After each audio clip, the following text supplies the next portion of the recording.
Então, nós estamos no meio de uma série, como eu falo toda semana, chamada Deus Tem um Nome. A ideia é que nós queremos falar sobre o caráter de Deus e o que isso tem a ver com o nosso relacionamento com Ele. Como você explicaria Deus? Eu sei que essa pergunta, se a gente fosse realmente pensar, é uma pergunta difícil. Como você explicaria Deus? É difícil. Então, Deus faz meio que uma biografia de Instagram, né? Em algumas palavras que é descrever quem ele é. E ele aqui, em Êxodo 34, fala o seguinte: Yahweh, Yahweh, Deus compassivo e misericordioso, paciente, cheio de amor e de fidelidade, que mantém seu amor a milhares, perdoa a maldade, a rebelião e o pecado. Contudo, não deixe punir o culpado. Castiga os filhos e os netos pelo pecado de seus pais até a terceira e quarta geração. Então, essa escritura é a mais repetida na Bíblia da própria Bíblia. E aí eu queria que vocês podem tirar um print, ou vocês podem tirar uma foto, se vocês conseguem escrever rápido. Realmente, essa escritura se repete muito. Um teólogo chamado Dan Ortlund diz a respeito dessa escritura, exceto pela própria encarnação, quer dizer, Jesus veio como ser humano, este talvez é o ponto alto da revelação divina em toda a Bíblia. Uma maneira objetiva de demonstrar esse ponto é a frequência que este texto é retomado em outro lugar do Antigo Testamento. Vez após vez, os profetas que seguiram Moisés recorreram a esses dois versículos de Êxodo para afirmar quem Deus é. E realmente, mediante, como eu gostava de falar, agora eu falo português, um pouco mais, à medida a gente vai conhecendo a escritura, sabendo as palavras em hebraico, a gente tem uma oportunidade de mudar nossa perspectiva a respeito de Deus. A gente tem falado de muitos diferentes assuntos, a gente tem falado de muitas diferentes ideias. A gente falou de Jonás, a gente falou de Neemias, a gente falou de vários diferentes personagens na Bíblia, em várias diferentes pessoas. Eu não sei se dá para lembrar tudo, mas realmente tem sido um estudo rico. Chegando para final, eu gosto de a gente lembrar o que você está vendo esse cara aqui, é o A.W. Tozer. Ele falou, o que a gente acredita sobre Deus talvez seja a coisa mais importante sobre quem nós somos. E pensando também, uma outra frase de Dan Ortlund, eu não vou falar isso, eu vou falar esse próximo ponto aqui. Esse é o livro dele, de Dan Ortlund, eu só queria compartilhar com vocês, que esse livro, se você fala inglês, pelo amor de Deus, se você consegue ler inglês, leia esse livro. Ele fala sobre o coração de Jesus, e ele tem um capítulo inteiro sobre Êxodo 34, que é sensacional. Mas nesse capítulo, ele fala o seguinte: talvez a maior vitória de Satanás em sua vida hoje não seja o pecado com o qual você está sempre se entregando, mas os pensamentos sombrios ao respeito do coração de Deus, que te leva a ir lá, em primeiro lugar, e te mantenha frio em relação a ele depois disso. O que ele está dizendo? Está dizendo que nossa perspectiva de Deus, Satanás quer mudar isso. Ele quer destruir isso. Mais do que causar você pecar, ele quer que você não conheça quem Deus realmente é. Então, nós queremos estudar essa escritura e lembrar que nosso Deus é compassivo, misericordioso, paciente, cheio de amor, fidelidade e perdoa. Mas eu não sei como vocês. Começa muito legal e de repente parece que Deus fica MMA no final, né? Parece tipo, de repente, contudo, não deixa de cumprir o culpado, aí vai castigar os filhos, os netos. E aí você começa, nossa, eu pequei hoje. Será que meus bisnetos, eu não sei como você fala, seus netos vão, tipo, sofrer porque eu pequei hoje? Eu não sei. Parece confuso nesse final. Bom, isso que a gente vai falar. Porque Deus parece bravo no final. E eu acho que um conceito muito importante é realmente a gente precisa ter um respeito grande das escrituras. Jesus fala o seguinte, em Mateus 5, não pensa que venham abolir a lei e os profetas. Não venham por ler, mas cumprir. Digo-lhes a verdade. Enquanto existiam céus e a terra, de forma alguma desaparecerá da lei a menor letra, menor traço, até tudo se cumpra. Realmente, a lei cerimonial dos judeus, a gente não precisa praticar. Não é isso. Não pensa, nossa, eu preciso achar um cordeiro para sacrificar. Jesus veio cumprir isso. Mas pensa sobre o padrão que Jesus tinha com a palavra de Deus. Ele viveu essas palavras. Ele era a palavra em carne, como um ser humano.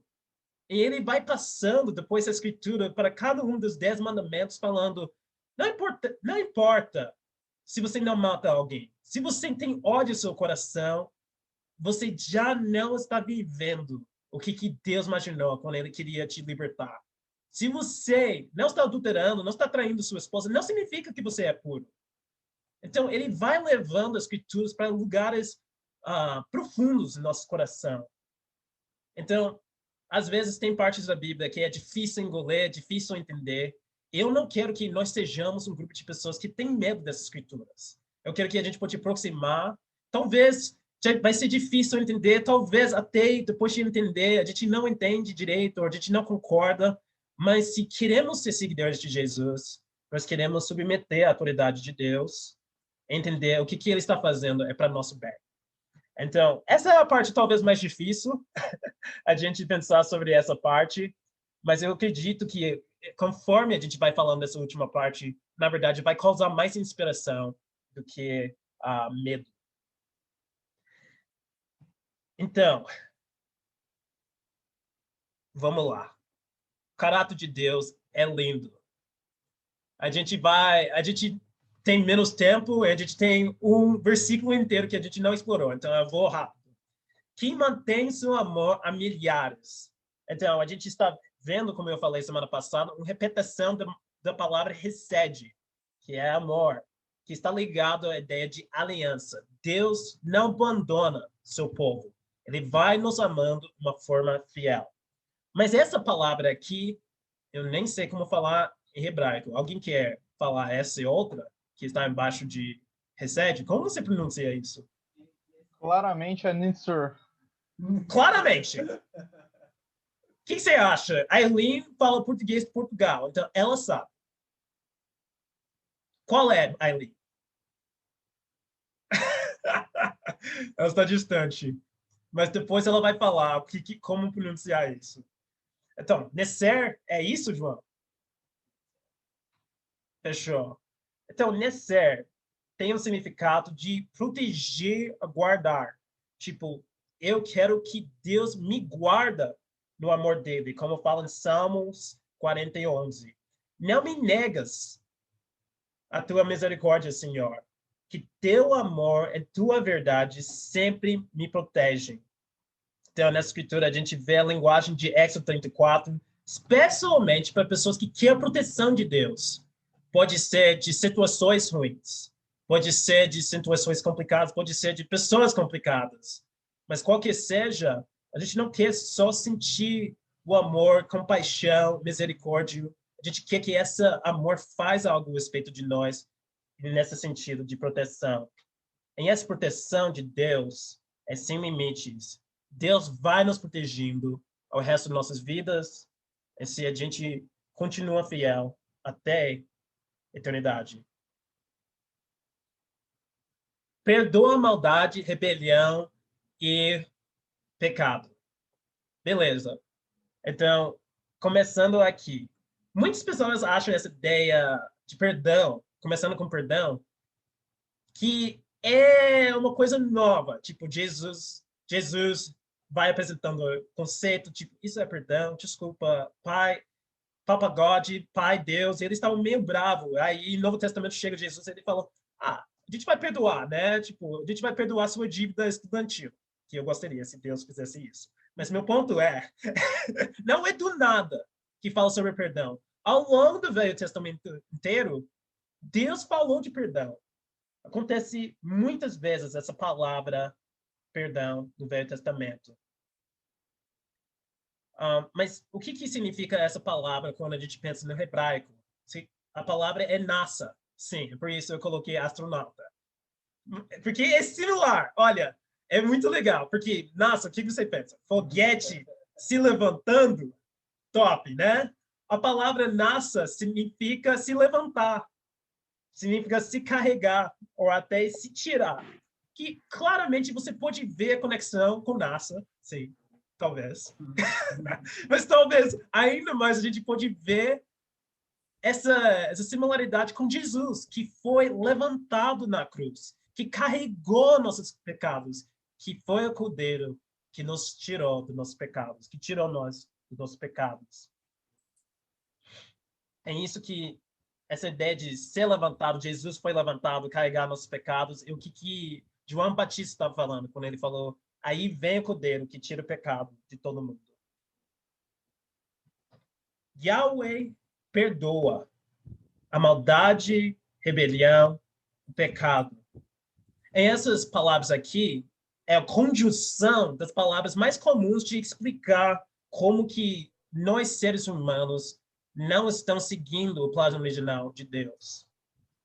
A primeira palavra, maldade, Avon. Avon é uma loja, uma coisa que vende produtos dos Estados Unidos. Então eu falei, nossa, é maldade? Enfim, muito confuso. Mas eu tinha algumas associações estranhas. NASA, Avon, enfim. Avon, maldade, é uma palavra genérica que descreve qualquer tipo de comportamento mau. Pode ser algo simples, como torcer para o Corinthians, pode ser algo muito mais pesado, como genocídio. Maldade cobre todas essas diferentes ações que têm a ver com uma coisa ruim. Rebelião, pecha, significa quebrar a lei. É um termo legal. Quando você quebra uma lei, a palavra é pecha. É um crime, a violação. É quando nós sabemos exatamente o que Deus quer de nós, mas decidimos fazer uma outra coisa. Em outra palavra, pecado, ratá. Não é uma palavra religiosa. Agora, em nosso meio, pecado é uma palavra religiosa, uma palavra moral. Literalmente, seria, naquela época de Moisés, não acertar o alvo, como alguém que tem flechas, que está tentando acertar um alvo. Pecar significa que a pessoa não acertaria o alvo. Então, quando a gente vê essas três coisas junto com perdão, a gente vê que Deus realmente perdoa tudo. Pecados de diferentes tamanhos, formas, pecadinho, pecadão, não importa. Deus vai perdoando. Embora muitas pessoas falam que não existe pecadinho, pecadão. É só para ilustrar.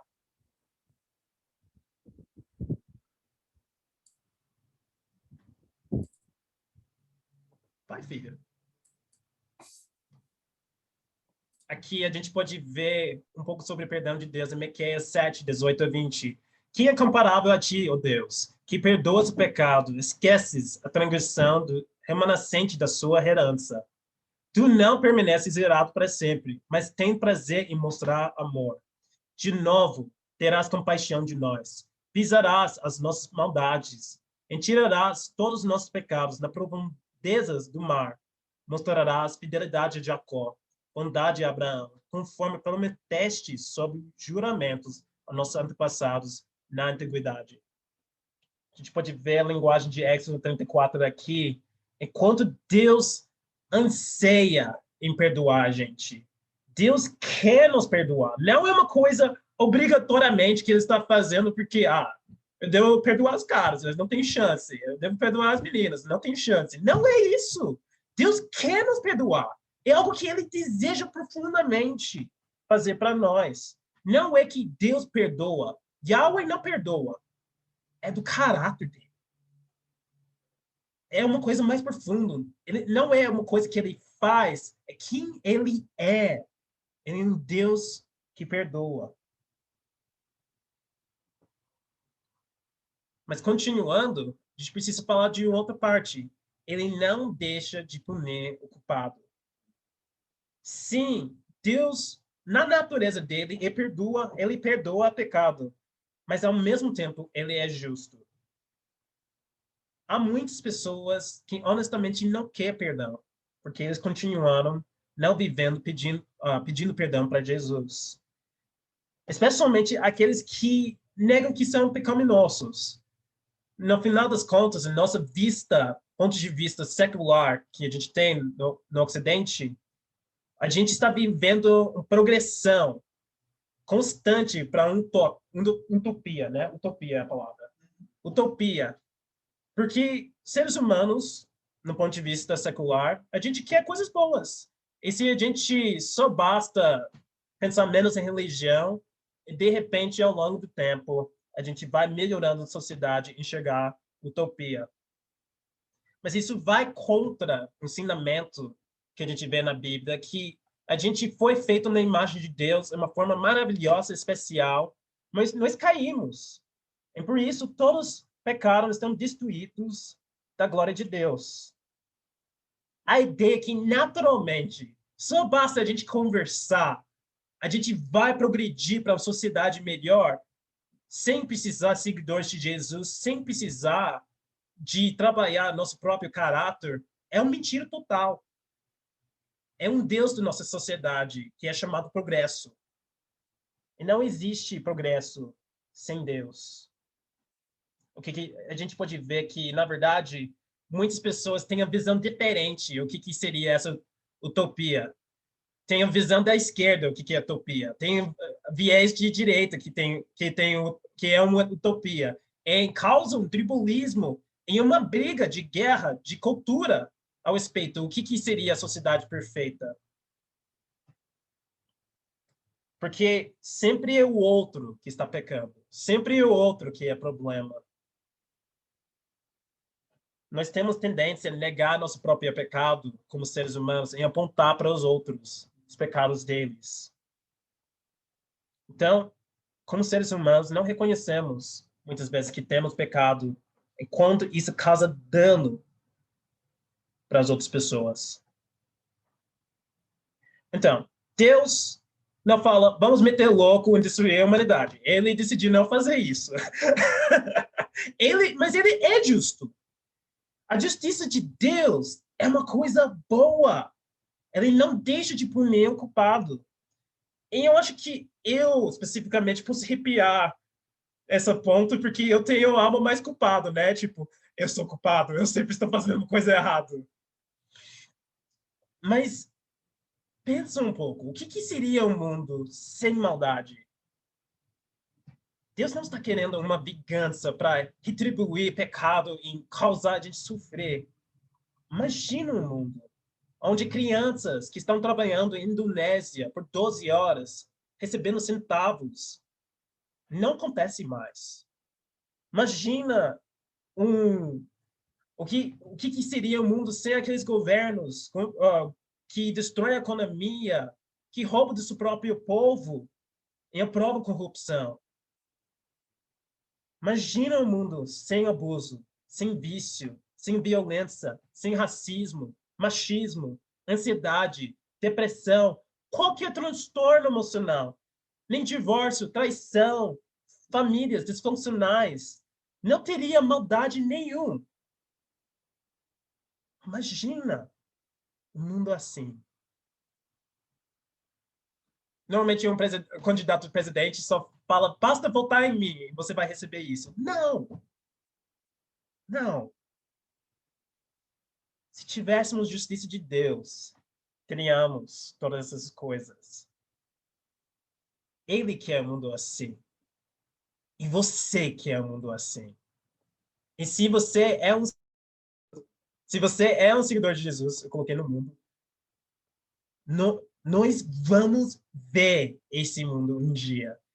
Nós vamos ver o mundo sem todas essas coisas, um mundo perfeito, do jeito que Deus queria, por causa da justiça dele. Nossa esperança, lembrando que esperança não é só um sentimento de otimismo, mas é baseado no caráter de Deus, na justiça dele, que nós vamos ver um mundo sem a maldade, rebelião e pecado. porque Jesus morreu na cruz para essas coisas, e ele vai voltar para a gente ter essas coisas. Isso é o evangelho. Nós temos esperança porque maldade foi derrotada na cruz. Tá bom. Mas ainda falta uma parte um pouco interessante aqui. O que está acontecendo com os pais? Por que Deus está bravo com meus pais? Por que ele está bravo com meus avós? O que está acontecendo aqui? Meus pais são legais. Talvez você está pensando, meus pais são legais. O que você está fazendo aqui, Deus? Castiga os filhos e netos pelo pecado dos seus pais até a terceira, quarta gerações. Nossa! Talvez a gente está imaginando, pelo menos, que seja uma coisa assim. Talvez a gente está pensando, tipo, sua avó, ela não pagou os impostos delas, e aí você, tipo, um dia Deus vai te punir. Tipo, vai cair um raio e ele vai falar, sua avó não pagou imposto. É tipo, game over, tipo, do nada, né? Não é isso. Pelo menos, eu não acho que Moisés é bipolar, porque aqui Moisés falou isso. Os pais não serão mortos em lugar dos seus filhos, ainda bem, né? Nem os filhos em lugar dos seus pais. Cada um morrerá pelo seu próprio pecado. Então, eu não acho que existe uma contradição aqui. Eu não acho que você tem que orar para os pecados do seu avô ser menos, seu avô ser menos, para que você fique bem. Eu não acho que precisa desse tipo de orações. Eu acho que é um pouco o que Jorge estava falando ontem, que é coincidência. E também é um pouco estranho. Lá em Broward, eles estão fazendo a mesma série que a gente está fazendo. Nenhuma dessas coisas foram combinadas. Jorge fala da questão dos pais ontem, e aí Broward faz a mesma série. Mas vamos lá. Primeira coisa. No primeiro nível, tem vários níveis dessa escritura que eu acho que a gente precisa prestar atenção. Um é muito intuitivo. O pecado dos pais tem consequências para os filhos. Não tem como um pai vai decidindo coisas sem afetar seus filhos. Se pai e mãe são traficantes, vão presos, seus filhos vão sofrer mais do que todos. Eles vão entrar no sistema de adoção, sem família que Deus queria no primeiro lugar para eles. Pode acabar não achando uma família boa, ou não sente que pertence a um lugar porque perdeu o lugar de mais segurança que eles poderiam ter. Eles poderiam passar a vida inteira questionando a identidade, se eles são amados, se eles são queridos. Eles podem até, o que acontece em muitas famílias, acabar voltando para a coisa que causou o problema no primeiro lugar, que eles podem voltar para drogas, vamos dizer, depois de um tempo, para se sentir preenchido. O divórcio. Por mais nossa cultura não tenha muita convicção sobre divórcio, eu acho tudo bem, não é tudo bem. Causa problemas sérios para os filhos. O luto, os problemas de confiança, estabelecer relacionamentos, insegurança emocional, além de insegurança econômica, causam muitos problemas. Chegar no Natal, com quem eu vou passar Natal? Chegar no aniversário, preciso passar no meu pai e minha mãe. Os filhos sofrem pra caramba das decisões dos pais, se não forem boas. Mas tem um outro que o Jorge mencionou também, que pecado pode ser familiar. Na sua família pode existir pecado, um DNA de pecado, que mais ou menos se passa de geração em geração. E ao longo do tempo, o que você vai acabar achando? Mesmo se você vai super longe. Isso é, né? Eu nunca vou ser meus pais. E você vai correndo muito longe, até pode ir para outro país. Um dia você vai olhar no espelho e você vai reconhecer, com 25 anos e uma barba não completa, que você é seu pai, você é sua mãe. De alguma forma. Eu falo de experiência. Isso vai acontecer em algum momento, que a gente é muito similar aos nossos pais. E tem muitas coisas boas nos nossos pais que a gente vai dar para o mundo. Mas tem coisas também que podem ser pecados que a gente herdou dos nossos pais. Em último sentido, Deus vai ser justo a respeito desses pecados que passam de geração em geração. Se seu pai, seu avô sofreu por causa da imoralidade sexual, e seu pai sofreu por causa disso, você também vai sofrer por seu pecado. Ele vai lidar com seu pecado como ele lidou com seu avô, seu pai e contigo. Porque o alvo de Deus, lembra, não é destruir a humanidade, mas é construir um mundo livre da maldade. Ele quer trabalhar na sua família. Trabalhar junto contigo, se você está disposto para transformar sua família em eles sejam libertos de pecado. Então, isso é como eu vejo essa escritura. E só um fato divertido. A gente estava falando ontem na pregação aqui no Oeste de Abraão ser mentiroso, né? E Isaac ser mentiroso também. E, basicamente, o nome de Jacó significa mentiroso, tipo, piorou. Aí os filhos mentiram a respeito de vender José. O que é interessante sobre José é que José é a pessoa que reverteu todas as dificuldades das gerações da família. Então, talvez se alguns de vocês são a primeira geração da sua família ser discípulo, talvez vocês sejam essas Josés da família, que eu acho muito legal. Mas quando a gente pensa em justiça de Deus, a gente pode pensar no nosso entendimento atual de justiça, que tudo tem que ser justo, o que você faz tem que ter punição apropriado para aquele crime que você cometeu. Como que é a justiça de Deus? O que é legal, essa final que fala de, tipo, Deus, ele mantém o amor a milhares, mas punir só 3 ou 4 gerações, é uma perspectiva um pouco interessante. Eu vou passar para o próximo slide para explicar. Misericórdia triunfa, tá certo? Sobre a justiça. Deus é muito mais para misericórdia do que ele é para justiça. Então, esse equilíbrio não é igual. Deus quer ser misericordioso mais do que justiceiro. E a forma que eu penso, talvez eu gosto de matemática um pouco mais do que normal, ou deve gostar, mas é tipo um exponente, tipo, misericórdia é para 1000, mas justiça é só para 3 ou 4. Deus é absurdamente no lado de misericórdia em nossas vidas. Então, isso deve te encorajar. Como que isso funciona nas histórias da Bíblia? Como vocês sabem, o povo de Israel saíram do Egito, eles foram para Sinai, e eles seriam o povo de Deus, e Deus queria construir a nação com eles. Então, eles mandaram alguns espiões para Canaã, ver a terra. Eles voltaram bolados, só os dois voltaram animados para ir para a terra, e causou um revolto total. E Deus está falando para Moisés: bom, eu não sei se essa galera vai dar, eu não sei se a gente vai construir a nação com eles. E aí, Moisés e Deus têm essa conexão, eu imagino como se fosse eles tivessem uma cafeteria conversando. E aí, o que a gente deve fazer sobre o povo de Israel? Eu não sei, Deus. O que a gente faz? Eu acho que eles não devem entrar. É tipo, eles não devem ser meu povo mais. Mas eles, não. Vamos lá. Perdoa ele. E nessa escritura, isso que Moisés fala.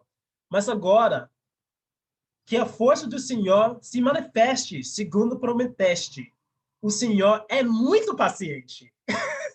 E grande infidelidade, perdoa a iniquidade, a rebelião, e se bem que não deixa o pecado sem punição, e castiga os filhos pela iniquidade dos pais até a 3ª e 4ª geração.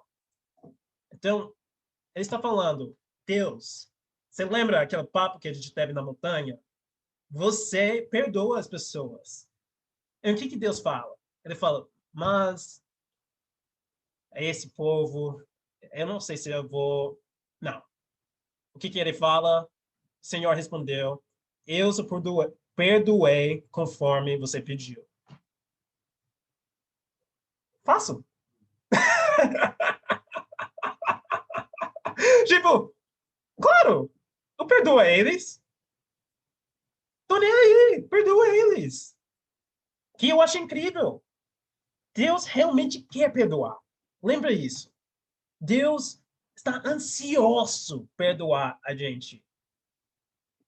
Mas, como vocês sabem, isso não é o papo final. Porque Deus fala o seguinte: no entanto, você sabe, quando você tem essas conversas, tipo, seus pais, tipo, não, eu entendo. Você fez uma coisa errada. No entanto, então, existia no entanto aqui. No entanto, juro pela glória do Senhor, que enche toda a terra, nenhum deles chegará a ver a terra, que eu prometi com juramento aos seus antepassados. Ninguém que me tratou com desprezo haverá, mas quanto aos seus filhos, sobre quais vocês disseram que seriam tomados com despojo de guerra, eu farei entrar para desfrutar a terra que vocês rejeitaram. Os cadáveres de vocês, porém, cairão neste deserto. Os filhos de vocês serão pastores aqui durante 40 anos, sofrendo pela iniquidade de vocês, até o último cadáver de vocês seja destruído no deserto. Então, bom, Deus, ele quer perdoar, mas lembra, pecado tem consequências. Pecado tem consequências. Esse povo, eu não acho que Deus falou isso porque ele queria ser um malvado. Realmente, eles não estavam prontos a ser nação. Eles não estavam prontos a conquistar a terra prometida com o nível de fé que eles tinham. Então Deus falou, como consequência do seu pecado, vocês não vão entrar. É por isso que a gente precisa levar o pecado a sério. Lembrando que o pecado próprio é o pecado é a própria punição. Em obediência é a sua própria recompensa. Mas como que isso tem a ver com a gente? Essa paradoxo entre justiça e misericórdia. Deus desceu. Ele se tornou Yahweh, se tornou um ser humano. E fala o seguinte, que em 2 Coríntios 5, 21, capítulo top, né? 1 Coríntios 15 e 2 Coríntios 5 são tops para o evangelho. Deus tornou pecado por nós aquele que não tinha pecado, para que nele nós tornássemos justiça de Deus. Quer dizer que punição do pecado que nós merecemos, Jesus recebeu. É a justiça que Jesus fez o esforço de 33 anos de fazer, cumprindo tudo da lei. Foi acreditado, foi dado para a gente como uma troca. Nessa forma, Deus satisfeito, justiça de Deus, e também a misericórdia ao mesmo tempo. Ninguém pode acusar Deus de ser maldoso. Sim, ele se ira, mas essa ira, ele foi no mesmo lugar, ele foi no lugar dessa ira. Ele recebeu a ira em punição do pecado. Ninguém pode falar que Deus é maldoso. Ele pagou a inocência que a gente não tem. O inocente morreu em nosso lugar. Nós pecamos, mas Deus que morre. E por isso nós desfrutamos um relacionamento próximo com Ele também. Estamos chegando no final. Pecado. Nós vamos ter que lidar de qualquer forma na nossa vida, pecado, porque pecado é sério. Lembra que pecado é sua própria punição, é obediência, é sua própria recompensa. Deus quer nos disciplinar. Não por causa ele é ruim. Hebreus 12, 8. Se vocês não são disciplinados, em disciplina é para todos os filhos. Então vocês não são filhos legítimos, mas sim ilegítimos. Deus, ao longo do tempo, quer mudar nosso caráter, limpando as impurezas do nosso coração. Não por causa ele não nos ama, mas pelo contrário, porque ele ama a gente profundamente, suficiente para lidar com o nosso caráter. Nós temos esperança que ele vai nos purificando, vai nos ajudando a se arrepender dos nossos pecados, até o mundo seja cheio da justiça dele, por causa da misericórdia. Então, para terminar, eu amo esse salmo. O Senhor é compassivo e misericórdia. Eu não sei porque eu falo muito aqui ao invés de muito, mas muito paciente e cheio de amor. Não acusa sem cessar, nem fica ressentido para sempre. Não nos trata conforme nossos pecados, nem nos retribui conforme as nossas iniquidades. Pois, como os céus se elevam acima da terra, assim é grande seu amor para os que para com os que o têm. É como o Oriente está longe do Ocidente. Assim, ele afasta para longe de nós as nossas transgressões. Algumas perguntas aqui. Você tem pensado como o seu passado influencia a sua fé? O que você pensa a respeito disso? Eu sei que ontem a gente já ouviu uma aula, uma pregação sobre isso, então talvez você já está pensando nisso. Mas antes dessa aula, ou aula de ontem, vocês já estavam pensando nisso? Sobre perdão, segunda aqui. Na verdade, é a segunda e terceira, são a mesma pergunta. Você se sente perdoado de tudo? Ou você tem dificuldade de enxergar que Deus gosta de perdoar? Você às vezes sente que ele está te perdoando obrigatoriamente, tipo, ele tem que te perdoar. Ele não quer, ele tem que fazer isso, que é a coisa certa. Vou dar alguns minutos para vocês pensar, aí eu queria ver algumas respostas.